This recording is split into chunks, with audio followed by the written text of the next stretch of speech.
Since the governor issued the stay home, stay healthy order last week, the state has received hundreds of complaints about employers accused of ignoring the rules. State regulators will start following up on those complaints next week. KOIN's Jennifer Dowling joins us live in Portland with a look at what state officials are seeing tonight. Jennifer?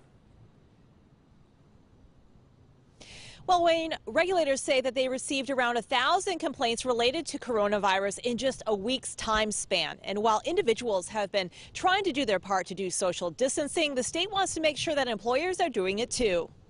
It's been raining the past couple days, so I decided to go have some fun. Oleg and Dmitry decided to shake off a little cabin fever while the weather was good. Yesterday I sat home all day and realized how boring it is, so I decided to come out today. They're keeping their distance from others on their own time, and both say they work in the construction industry, where social distancing hasn't been a problem either. It's easy to keep your distance. It's like I could still get things done. Everyone's kind of separated on each part of the house.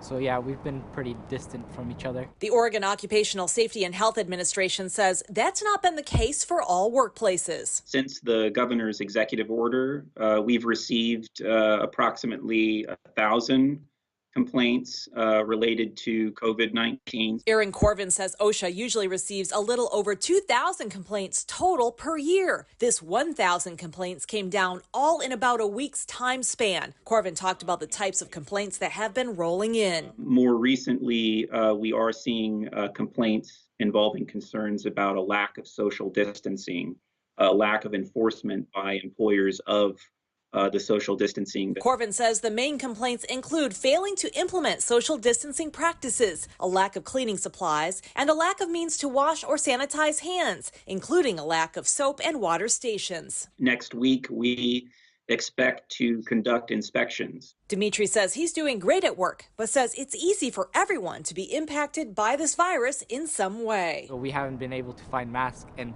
I myself, as a stonemason and doing demolition, we noticed that we need masks, but we can't find any.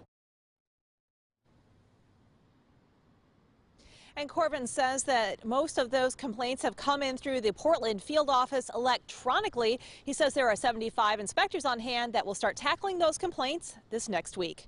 Back to you, Wayne. Well, they have a lot of work to do. All right, thank you, Jennifer. We first found out about this story from our media partners at the Portland Tribune, and you can read more online.